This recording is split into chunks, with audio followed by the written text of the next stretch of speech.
Oui, ça c'est un sujet dont je discute en ce moment parce que on essaye de comprendre en ce moment ce qui s'est passé avec Madoff, ce qui s'est passé avec Weinstein, ce qui s'est passé avec Epstein, ce qui se passera peut-être demain avec Drahi, qui normalement, je le rappelle, a pris le contrôle de la moitié des médias français en tant qu'agent israélien, sans argent, avec simplement des montages frauduleux qui normalement, s'il n'était pas soutenu par la communauté qui règne sur le monde occidental parce qu'elle règne sur l'argent et donc sur l'usure, hein, ce que j'appelle la banque dans Comprendre l'Empire, normalement, la Drahi devrait être en prison. Hein, voilà. Et c'est toute cette réflexion-là qu'on a en ce moment, notamment avec la question du grand reset et de la crise économique terminale que nous vivons aujourd'hui et qui est habillée et déguisée par le Covid, c'est que on assiste peut-être à la fin du siècle juif. Donc si je rappelle un peu ce qu'est le siècle juif, nous avons eu à un moment donné, déferlant ou arrivant d'Europe centrale, des gens qui avaient une grande culture du livre, mais de leur livre et d'un seul livre, hein, qui s'appelle le Talmud, mais qui leur donnait une grande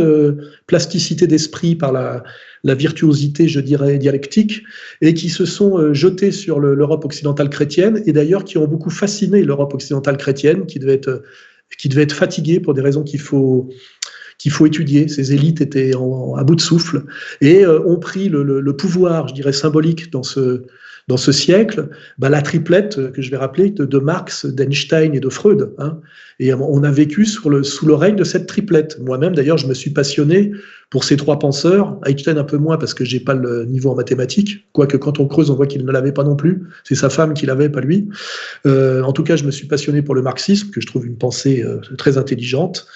Je me suis passionné pour le freudisme et j'en ai conclu d'ailleurs bien avant Onfray que c'était une escroquerie globalement, mais qui avait beaucoup fasciné, et j'explique encore dans mon prochain livre pourquoi cette escroquerie a tant fasciné la bourgeoisie dominante, hein, et la bourgeoisie parasitaire, pas le peuple, hein, pas le peuple du travail, qui a toujours senti d'instinct que cette vision du monde n'était pas pour lui.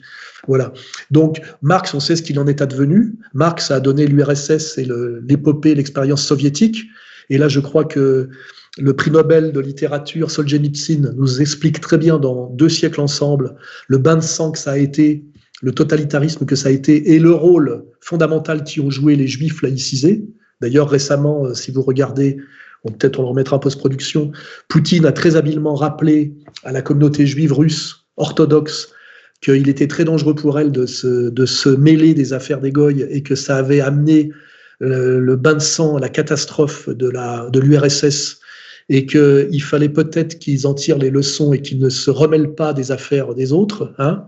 Решение о национализации этой библиотеки было принято советским правительством, первым советским правительством, и членами его являлись примерно на 80-85% евреи. Но они же, руководствуясь ложными идеологическими соображениями, шли тогда на аресты и репрессии и иудеев, и православных, и представителей других конфессий, мусульман. Они всех гребли под одну гребенку. И вот эти идеологические шоры и ложные идеологические установки, они, слава Богу, рухнули. Poutine a une position très intelligente par rapport à la communauté juive russe. Il s'adresse aux orthodoxes, qui me paraît être assez intelligent, puisqu'en fait, il y a deux voies pour le judaïsme aujourd'hui. Il y a qui sont d'ailleurs des voies totalement incompatibles. Il y a l'assimilation, qui est en fait la marche vers la domination par la dissimulation, qu'incarne d'ailleurs assez bien Zemmour aujourd'hui. La France n'est pas un no man's land. C'est un pays avec une histoire. C'est un pays avec une culture. Les gens qui viennent de l'étranger doivent s'assimiler cette culture pour être acceptés par les autres. Et si jamais ils continuent à se prénommer Mohamed ou qui mettent le voile sur la tête de leur femme, c'est de l'autodiscrimination. Et ce n'est pas aux Français de s'adapter à cette nouvelle culture étrangère, c'est aux étrangers de s'approprier la culture française. Et puis il y a la séparation, qui est quand même beaucoup plus fondamentale, la notion du mur, la notion d'impureté, et qui finalement ramène au ghetto.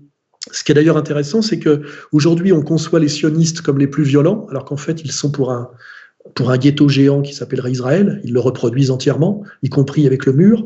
Et on voit plutôt comme de gauche ceux qui sont pour l'assimilation. Alors qu'en fait, ceux qui sont de gauche, soi-disant assimilés, dont le plus bel exemple pour moi récent est le duplice Chomsky, sont en fait des dominateurs forcenés, hein, qui sont là pour dominer l'Occident chrétien par le mensonge républicain, alors que finalement les séparateurs, qui sont beaucoup plus arrogants d'apparence, puisque ce sont des racialistes, hein, ils se considèrent comme peuple élu qui ne doit pas se mélanger, finalement, en tant que séparateurs, renvoient plutôt à l'idée du ghetto, qui est finalement peut-être une solution beaucoup plus honnête, puisqu'elle respecte à la fois le judaïsme fondamental, qui est basé sur la séparation radicale, et en même temps, elle évite les dangers à venir, là, qui sont cette fausse assimilation, qui est de plus en plus une domination visible et illégitime, et qui, j'ai peur, entraîne dans les années à venir, alors je ne sais pas si c'est quelques années ou quelques décennies, je ne sais pas si je le verrai ou pas, mais comme Moïse, j'aurais aidé mon peuple à rejoindre la terre promise, amènera fatalement, et je le dis bien fatalement, à un pogrom mondial. Alors, c'est pas mentionné dans la Bible, l'origine étrangère du veau d'or. Par contre, c'est mentionné dans le Coran, parce que le Coran, lorsqu'il fait le récit de la traversée de la mer et qu'ils arrivent dans cette zone désertique, le Coran dit que les Hébreux rencontrent un autre peuple et qu'ils disent à Moïse « Fais-nous un Dieu comme le leur ». Et Moïse, d'après le Coran, leur répond « Vous êtes véritablement un peuple de païens patentés ». Puis, donc, il fait une épuration, hein, Moïse, quand il redescend, hein. D'ailleurs, la Bible et la Torah imputent à Aaron la fabrication du veau d'or, mais dans le Coran, Aaron est innocenté, disant que Aaron s'est tenu à l'écart de ce groupe d'hérétiques, entre guillemets. Bon, Moïse redescend, il les massacre tous. Et là, on peut dire de ce point de vue-là que le premier pogrom a été exécuté par Moïse lui-même, premier génocide. Et qui après d'ailleurs sera suivi d'un retour au ghetto. C'est pour ça que je pense que la fin du siècle juif, c'est que finalement ces gens qui ont déferlé d'Europe centrale finiront par y retourner, de gré ou de force, parce que le siècle juif touche à sa fin, parce que derrière Marx, finalement, qui a amené à l'URSS, Einstein, dont on découvre finalement que c'est sa femme qui avait le niveau en maths et pas lui. 2, qu'en tant que directeur de revue, il a beaucoup piqué à Poincaré, à Lorenz et à d'autres, enfin, vous verrez, les spécialistes diront. Et surtout, je rappelle que la théorie mathématico-physique de Einstein a été battue en brèche depuis les années 30, d'ailleurs par un chanoine belge qui s'appelle Lemaître, qui est lui le penseur du Big Bang, qui est une théorie bien plus moderne que celle d'Einstein, car je rappelle qu'on met toujours Einstein en avant comme ces espèces de success stories juifs comme Zuckerberg, mais Einstein croyait à un univers de taille constante et stable. Il refusait et réfutait la théorie du Big Bang. Et je rappelle que celui qui a produit la théorie du Big Bang est un chanoine belge, donc c'est-à-dire un chrétien, et que c'est lui évidemment qui a raison selon la science mathématico-physique contemporaine, et qu'Einstein s'opposait à cette théorie, et qu'en plus ce chanoine Lemaître a déduit sa théorie, puisque c'est toujours des déductions mathématiques à ce niveau de vision, on n'est pas dans le chosisme, pour rappeler les critiques de Gaston Bachelard, il en a déduit la théorie du Big Bang des erreurs mathématiques de Einstein.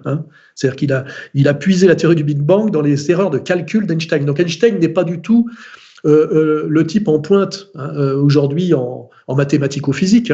Celui finalement qui est au sommet, encore aujourd'hui, c'est le théoricien du Big Bang, c'est un chanoine belge dont on n'entend jamais parler, Lemaître. Vous pouvez vérifier sur Internet. Quant à Freud, même Onfray a fait le boulot, fini par faire le boulot.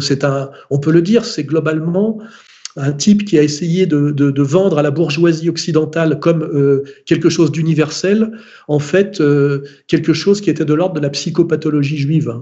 Voilà, je veux dire, je vais pas trop rentrer dans les détails, mais justement, ça sera l'occasion pour ceux qui s'intéressent d'acheter les livres de notre camarade incarcéré Rissen, qui a bien travaillé sur le sujet, et moi-même, j'en ai parlé plusieurs fois dans Sociologie du dragueur, vers la féminisation, et j'en reparle dans mon prochain livre à sortir au printemps sur le côté absolument pas sérieux de la métapsychologie freudienne et le côté même fallacieux de la métapsychologie freudienne. Il y a une dimension de délire et une dimension d'escroquerie. Après, il y a aussi quelques idées intéressantes sur l'inconscient, le surmoi, mais que vous trouvez déjà chez Henri Vallon, que vous trouvez chez d'autres. Enfin voilà, je ne vais pas creuser plus. Mais ces trois piliers, Marx, Einstein, Freud, se sont effondrés. Et aujourd'hui, cette communauté qui avait un prestige intellectuel qu'elle a perdu, règne en fait par le Wall Street, c'est-à-dire l'usure, et la Shoah, c'est-à-dire effectivement la mise en avant exacerbée et pratiquement obscène d'une souffrance qui cache en fait leur désir de domination fondamentale et leur domination. Voilà.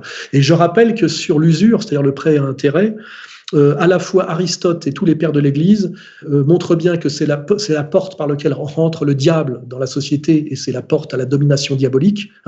Et je rappelle bien qu'il y a deux types de religions monothéistes, les religions qui s'opposent à l'usure fondamentalement et les religions qui la valident. Dans les religions qui s'opposent à l'usure, même si ça a été dévoyé, mais qui fondamentalement s'y opposent, il y a le christianisme authentique qui est le catholicisme, je laisserai de côté l'orthodoxie, mais je pense que ça rejoint, et l'islam.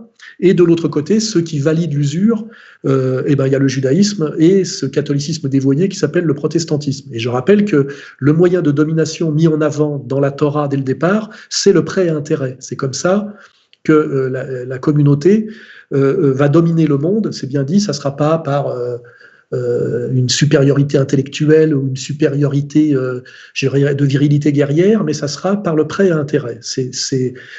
En fait, c'est de là que nous domine aujourd'hui cette communauté. C'est pas par les prestiges finalement très très aujourd'hui dépassés de Marx, Einstein et Freud, mais c'est parce qu'il a donné finalement un Madoff et qui a permis, ce Madoff ayant permis un Weinstein et un Epstein et un Drahi. Voilà.